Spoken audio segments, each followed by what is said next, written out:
This YouTube rapper made over $100 million selling virtual farm animals that apparently had a better investment strategy than half of crypto. Yeah, this is definitely one of those stories that I'm sitting here like, how did this happen? Why did this happen? I can't believe that it happened. I just have so many questions about it. As I was researching this video, I'm sitting here like, kind of in disbelief, because it kind of sounds a little bit less like financial crime and more like some weird Black Mirror episode. Because the thing this guy did, he didn't rob a bank. No, he didn't hack some massive institution or company. No, he allegedly convinced over 100,000 people to invest real money into virtual cows inside of a mobile game. And he somehow turned that into one of the biggest fraud scandals in modern Turkish history. Okay. So meet Mehmet Aydin, a Turkish entrepreneur and former rapper. Yes, the international fugitive accused of running a massive Ponzi scheme was also, I guess, a YouTube rapper. But Aydin reportedly uploaded rap music online under the name of Ego Man, which in hindsight might be a little bit of a subtle hint that he would have the ego to, you know, run $100 million Ponzi. But I guess it's safe to say the music videos are just a little bit cursed. But yeah, there was a tweet that said, I would definitely trust that guy with $145 million. You see, anything is possible in life. Apparently, this guy can steal over $100 million. And during his YouTube rap career, he was also working as a dishwasher in Bursa. So the dude wasn't some Silicon Valley billionaire creating this cow token, to put it lightly. This was essentially a young guy in his 20s who saw an opportunity, to put it lightly. Because back in 2016, Aydin launched something called Çiftlik Bank, or Farm Bank. And honestly, it kind of looked like a Turkish version of Farmville. You had cartoon cows, chickens, and sheep. It had little farms with cutesy graphics. But the big difference is people weren't farming for fun. No, they were investing real money. The idea is simple. You start and manage your own farm. You use gold as a currency to buy animals like chickens, goat, cattle, and bees. You earn cash back by selling the honey, eggs, and milk that your animals produce. You can then use the profits from these sales to buy more livestock and so on. You can also pay real money to buy virtual gold and run your farm. And that's not just some pay-to-win model. If your farm does well and you make some proper virtual gold, you can exchange your virtual proceeds back into real money. So the idea was users could buy virtual livestock and farming equipment inside of the app. And according to the company, that money would actually go towards funding actual agricultural projects and livestock farms in the real world. And in return, players were promised a portion of the profits. And at the time, the pitch actually hit people from multiple angles. Turkey's agriculture sector was struggling, people wanted investment opportunities, and I guess the app looked modern and tech-driven. Then I guess the most important one, the company worked really hard to make itself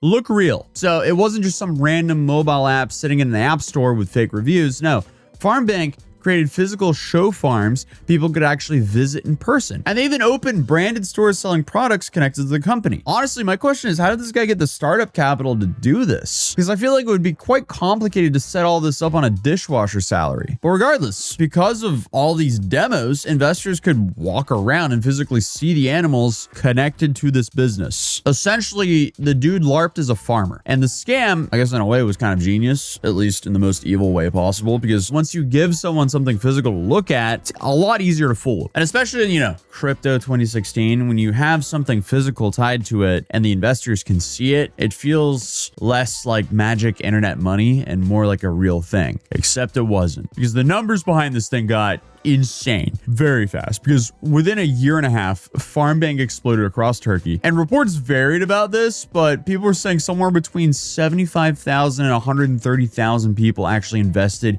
into this. So that's crazy. And some reports were claiming there were hundreds of thousands more users just playing the game without even investing. And a whole bunch of estimates are saying it was about $131 million deposited into this. But others are saying $250 million or even $300 million in the equivalent of Turkish lira. So regardless, you know, 130 million to 300 million. This is one crazy heist. But of course, to get that many people involved, it kind of operated like a Ponzi to begin with, because at first people are actually getting paid. So, you know, the new money seemed like it was paying the people who got in first. and then it just kept recycling like that. So players were reportedly saying they were earning money from their virtual livestock, which then made the whole thing feel legitimate. So people then started telling friends and family that the app actually worked. And once people started saying, no, seriously, I made money from this, people started dogpiling in. And of course, the app itself encouraged consistent reinvestment. So users weren't just like buying animals once. No, they also had to spend money on upkeep. So they had to do, supplies, storage, and maintenance tied to the hypothetical livestock that was tied to their money in the virtual currency. This is so crazy. But honestly, though, it kind of sounds a lot like some of these like 2021 NFT scams. Regardless, FarmBank marketed itself as innovation, and the company promoted itself as this futuristic blend of gaming, agriculture, and investment. And it was trying to like position itself under the narrative of we're helping Turkey revolutionize its farming industry. And a whole bunch of people were clearly on board because you have major Turkish TV personalities and celebrities promoting the app publicly. Because FarmBank branding started showing up in real stores and real products carried the company logo. And at one point, Mehmet Aydin was even claiming the company would help finance one of the largest dairy farm projects in Europe, which is just such a bizarre, startup promise that, hey, in 2016, I could see how that almost kind of worked. Or, well, actually it did kind of work for a little bit at least, because if you just put the right buzzwords around a bold enough project, it seems like you can raise some money, even though it's illegitimate. But I guess behind all the branding and hype, the cracks in the foundation were already forming, because eventually people started trying to withdraw their money, and suddenly things got weird. So by late 2017, complaints started piling up from users who said payments were slowing down or stopping up entirely. And this usually means that, we're at the end phase. We're at the end game of the Ponzi schemes when the payments stop, or well, the start of the end game at least.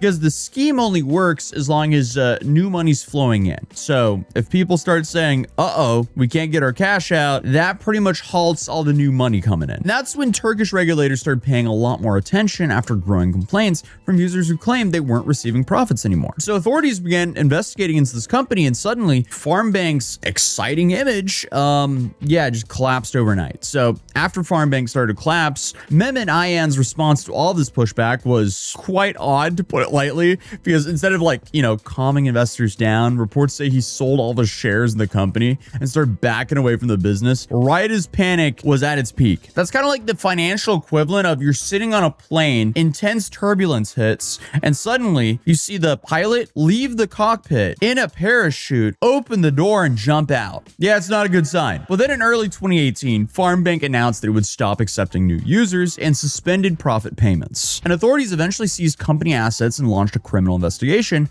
into what prosecutors described as a massive fraud operation involving organized criminal activity and money laundering.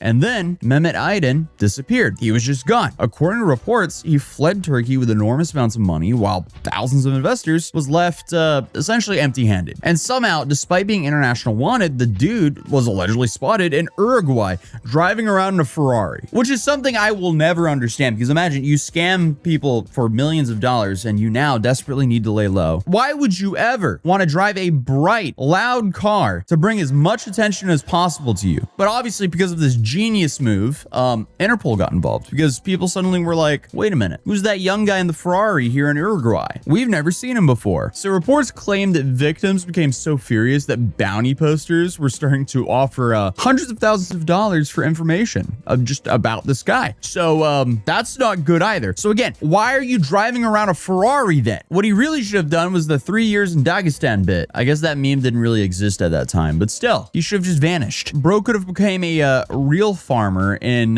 rural Mongolia. It would be pretty hard to find him then. I don't actually know. I'm talking nonsense, but in my head, it would be harder to find him if he just laid low and was like a shepherd in Mongolia. But I guess that would be a boring life for him, which again is why if you are in it for the money, absolutely do not scam. Why would you ever scam? Because if you are a person who are doing everything for the money, you clearly want to go enjoy that money. And if you are a scammer and you suddenly have Interpol after you, you can't really spend too much of that money, especially on the flashy Instagram type stuff. But meanwhile, you have like 100 100,000 people essentially having to tell their families that, yeah, so I lost our life savings because we invested in a cartoon cow app. That's a rough conversation to have. But for years, he stayed on the run while the stories around him just kept getting stranger and stranger. And some reports claimed that he was hiding in Uruguay, and others were saying no, he was actually in Brazil. And there were even rumors involving some offshore accounts, cryptocurrency transfers, luxury properties, yachts, girlfriends, fake identities, and so on. But meanwhile, back in Turkey, the legal case just kept growing, and dozens of people connected to FarmBank were investigated or charged. So prosecutors accused Aydin and others of running a criminal organization, fraud,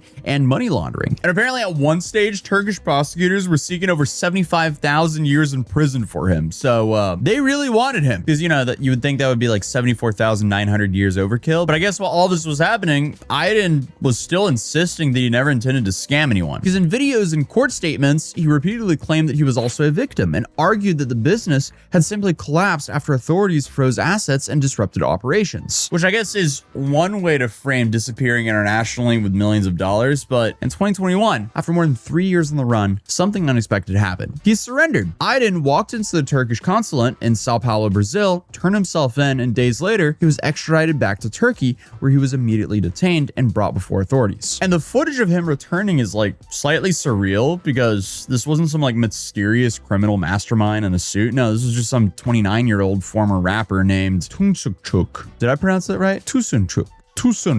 I don't know, but apparently it translates to little chubby boy. How are you going to be a rapper, then go to prison, and your nickname is little chubby boy? And then, of course, on top of that, rob 100,000 people of their life savings. He's just not setting himself up well here. But once he was in prison, Aydin started giving interviews and making statements that sounded completely disconnected from the entire situation. Because at one point, while facing tens of thousands of years in prison, he gave an interview basically talking about how comfortable prison life was. I'm not joking. He described his prison cell like someone reviewing an Airbnb. He talked about having a TV, tea, coffee, wardrobes, regular meals, and even preferred Turkish prison over Turkish student dorm rooms, which they gotta fix that if that's true.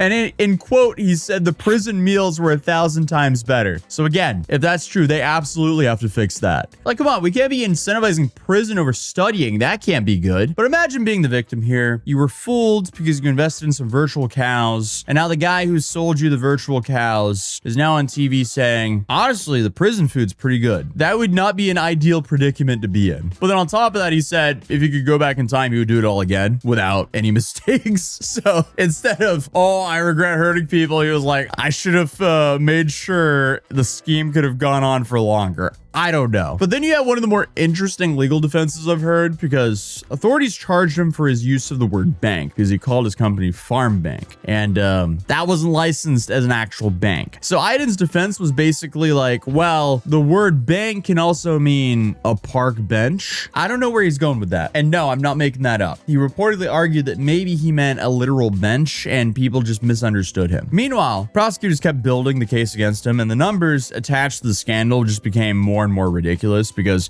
thousands of plaintiffs were named in this, and authorities claimed that hundreds of millions of lira had flowed through his operation. Investigators also accused him of transferring huge amounts of money into personal and offshore accounts. And at one stage, reports said that Turkish prosecutors wanted more than 88,000 years in prison for Mehmet. 88,000 years in prison. How is that worse from the 75,000 years in prison? There's no difference between 88,000 years and 75,000 years. Well, hey, I guess they're just really stacking them on now. But eventually, after years of hearings, investigations, extraditions, and international headlines, the court finally made its decision. In February 2025, a Turkish court officially sentenced Mehmet Aydin and his brother, Fatih Aydin, to 45,376 years and 6 months in prison. They really had to tack on the 6 months there. So if there's a lesson here, don't sell virtual cows claiming that you're a bank and that it's actual real money. Overall, massive skill issue.